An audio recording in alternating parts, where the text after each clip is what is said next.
Today I'm teaching all the pro tips on using our white exotic marble kit.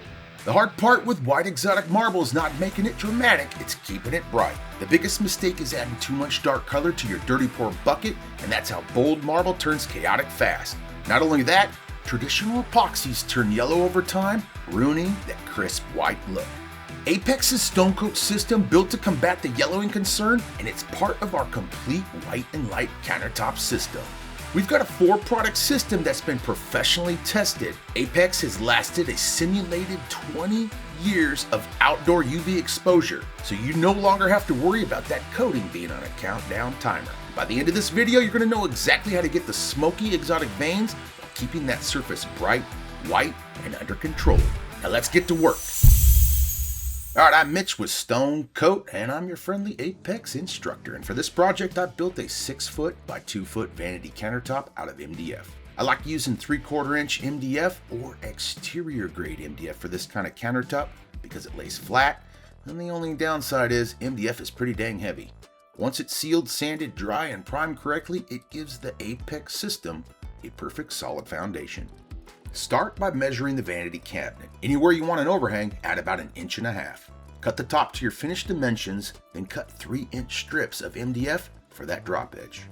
I'm using wood glue and pin nails to lock those strips to the underside of this countertop. Take your time here.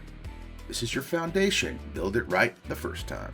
Once the drop edge is attached, you could use an 1/8 inch or a 1/4 inch roundover bit on the top and bottom of your edges. That small roundover helps the APEX flow nice, making the edges feel more finished and keeps the countertop from looking like a square box with a coating on it. Next, we're going to apply an all-purpose filler like Bondo to the front and side edges. Once dry, sand it smooth and don't sand all that filler off. The goal here is to seal up that seam and refine that MDF edge. And before APEX goes down, the project has to be clean and dry. No grease, grime, damp filler, or trapped moisture. Before you open your product, read the full instructions in SDS, wear the right PPE, and make sure your workspace is ventilated. Now this is where our APEX Polyfuse Countertop Primer comes in. Fully stir the Polyfuse before applying it. Roll or brush it onto the surface and edges in thin coats. Follow the current label for recoat timing, and don't rush this next step. You're looking for 2 thin coats, and on that second coat over MDF, you're going to want that paint to dry about 4 to 6 hours. Before applying APEX, that primer needs to be completely dry and off-gassed. This is important. If the room is cool, humid, and has poor airflow, give it a little more time. APEX projects reward patience during prep. For the white exotic marble kit, the dirty pour is the easiest and most effective technique. It delivers the smoky, flowing, bold movement that makes the design stand out. This project measures 6 by 2 feet, giving us 12 square feet. For a dirty pour with APEX, I like anywhere from 8 to 10 ounces per square foot. Don't go lower than 8 ounces. It's going to be hard for that material to evenly spread and coat those edges when it's time to pull that tape. That puts this project between 96 and 120 ounces total before there's any extra material for edges or waste. APEX behaves differently than traditional epoxy. It moves less and gels a little faster. For the do-it-yourselfer, the maximum batch I'd mix is 1.5 gallons. For the pro, you could walk that up to 2 gallons or 256 ounces total mixed APEX per bucket. Since this project only needs about 96 to 120 ounces before the edges and waste, we can complete it with 1 batch and stay well under that limit. Before mixing, I want my tape dam installed, cups ready, colors organized, gloves on, timer ready if you want it, it does help, and an APEX surface control finishing spray within reach.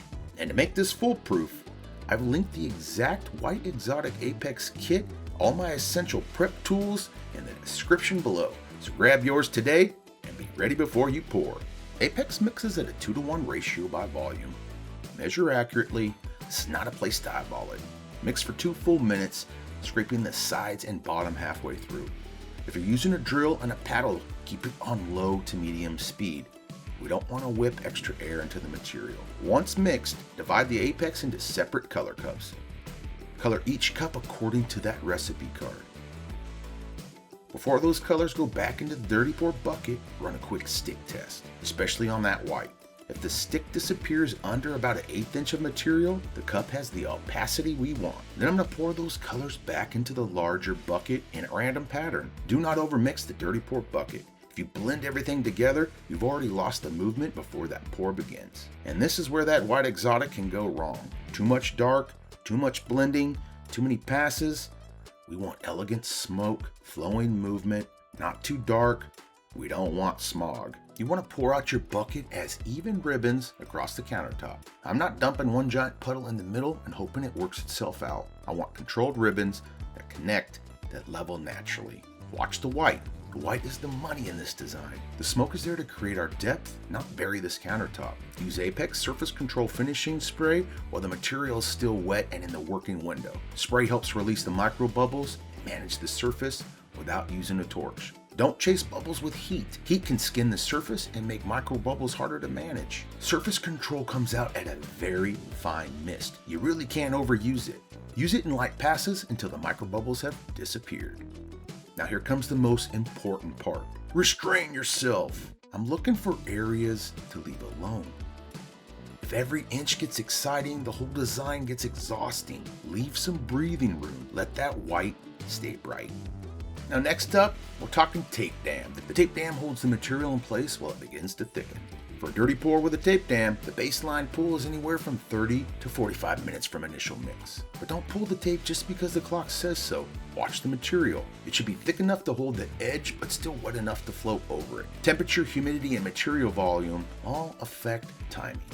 Once the tape comes off, use your glove fingers to wet any dry spots on those edges. You're not redesigning the counter, you're just helping the edges finish cleanly. Drips, that's a separate step. Scrape the underside once the material reaches its gel stage, usually around 90 to 120 minutes from your initial mix. And that depends on the room and the pour. The goal here is less sanding tomorrow. Alright, allow the Apex to cure 20 to 24 hours before sanding or applying the ultimate top coat. If I need to knock down any nibs or nubs or high points, sand there with about 120 grit. But if you're going to be applying the ultimate top coat, you want to finish sand up to 220 for matte and 320 for gloss. Apex doesn't have to be buried under a top coat to look beautiful and perform. If the surface is clean, the microbubbles are controlled, and you love the gloss, Apex can stand on its own as a high quality, high gloss finish.